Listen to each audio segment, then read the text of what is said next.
आप सदा कर्म करके ही जीना पड़ेगा। फिर पूर्व पक्षी कथम पुनः इदम अवगम्यते, आप कैसे ऐसे बोल सकते हैं? पहला मंत्र तो आपको निवृत्ति मार्ग का मंत्र बताया, तुरंत दूसरा मंत्र में आते ही ये अज्ञानी के लिए मंत्र आ गया, ऐसा सीधा सीधा बता रहे। शायद जो पहले मंत्र में जो सन्यासी के बारे में बताया, उसी सन्यासी के लिए ये कर्म की विधान किया होगा, ऐसा पूर्व पक्षी का शंका है। फिर उसके वही प्रश्न वो बता रहा है, पूर्वेण मंत्रेण सन्यासिनः ज्ञाननिष्ठा उक्ता, द्वितीयेण तदशक्तस्य कर्मनिष्ठा इति। कैसे आप ऐसा अंदाजा कर सकते, कपोल कल्पना कर सकते हैं? वो मंत्र निवृत्ति मार्ग सन्यासियों के लिए, मंत्र अज्ञानियों के लिए, उसके बारे में बता रहे कि उच्चते बताएंगे अभी। पूर्व पक्षी को समझा रहे हैं कि ज्ञान कर्मणों विरोधम पर्वतवत अकंप्यम यथोक्तम ना स्मरसी। क्या पूर्व पक्षी आपको यह पता नहीं का ज्ञान और कर्म का जो विरोध है वो तो पर्वत जैसे, मतलब एक बड़ा पहाड़ जैसे, अकंप्यम मतलब इतना बड़ा डिफरेंस है। इतना बड़ा डिफरेंस आप भूल गए क्या? मतलब ज्ञान और कर्म इतना विरोध है। यहाँ पे वहाँ छोड़ो, इसी उपनिषद में पता है, यहाँ पे उत्तम योगी विधि विशेष कर्म पूर्वन, जो जीने की इच्छा रखता है उन्हीं के लिए कर्म करना चाहिए। ईशावास्य निधन सर्वम, ये पूरा ईश्वर से सब कुछ आच्छादनीय है। तेन तेन बुंजीता मार्ग कस्य सिद्धन मिथिता। फिर ना जीविते मरने व वृद्धि पूर्वीता, ये तो सन्यासी के विधान है। जीने का इच्छा भी मत करो, मरने की इच्छा भी मत करो। ये है सन्यासी का भावना, सदा ऐसा रहना चाहिए।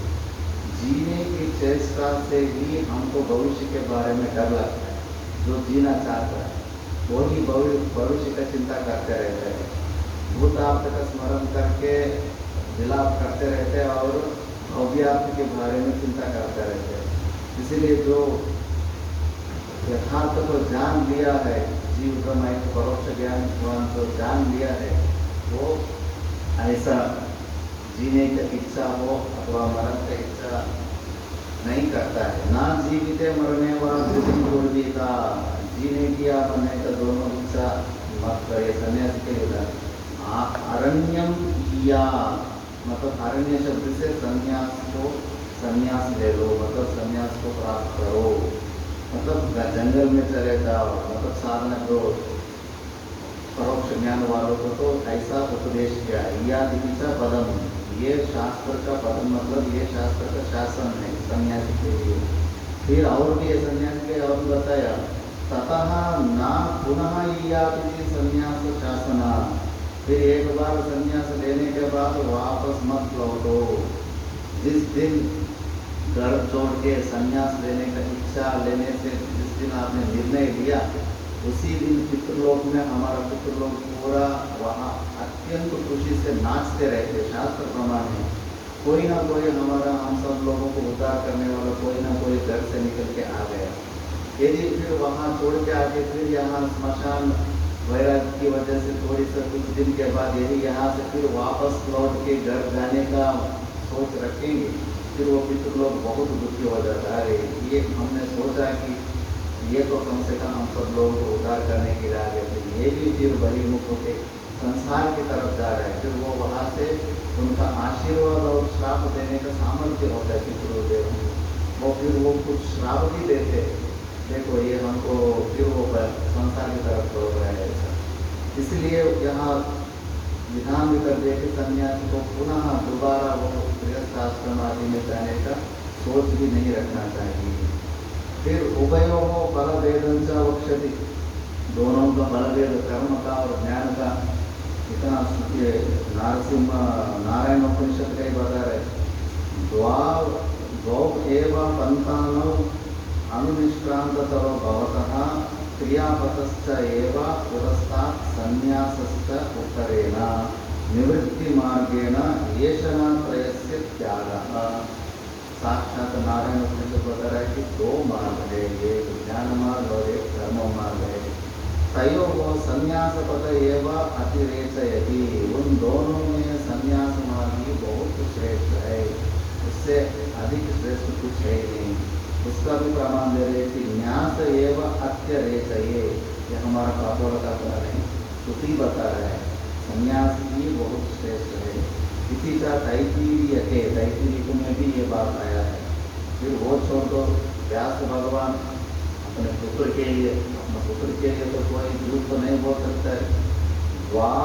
द्वौ इमौ अतः संतानौ यत्र वेदाः प्रतिष्ठिताः प्रवृत्तिलक्षणः धर्मः निवृत्तिश्च विभावितः इत्यादि पुत्राय विचार्य निश्चितुम् उक्तं व्यासेन वेदाचार्येण भगवता। व्यास भगवान अपने पुत्र और शिष्य भी थे, वो उनके लिए बताया है कि दो मार्ग होते हैं, एक कर्म मार्ग और एक ज्ञान मार्ग है। इसलिए आप ये नहीं अंदाज़ा लगा सकते हैं कि पहले मंत्र में जैसे सन्यासियों के लिए बताया मंत्र, दूसरा मंत्र कभी कर्म का विधान उन्हीं के लिए है। ये दूसरा तो जिनको जो परोक्ष ज्ञान जिसकी पसंद नहीं हो रहा है, वो अज्ञानी पुरुष यदि वो जीने का इच्छा रखता है तो ऐसा कर्म करते हुए 100 साल तक कर्म करके ही जीने का इच्छा रखना चाहिए। और देखो भाष्यकार भगवान व्यास भगवान को वेदाचार्य भगवता, व्यास भगवान को निषाद, शास्त्र के हिसाब से तो निषाद माना जाता है। मतलब यहाँ कोई जाति का अधिक प्रमुख है, जो ज्ञानवान पुरुष है उन्हीं का महत्व होता है। व्यास भगवान के प्रति कितना श्रद्धा है भाष्यकार भगवान को इसमें देख सकते हैं। फिर विभागंच अनयोः दर्शयिष्यामः, इसका दोनों का विभाग आगे इसी उपनिषद में भी आगे दिखाएंगे, ऐसे बताया। फिर जो अब पहले ज्ञानी जो जीवन मतलब जो सन्यासी का के लिए क्या करना चाहिए बताया है, अपना आत्मरक्षा करके, उसके बाद अज्ञानी के लिए बताया।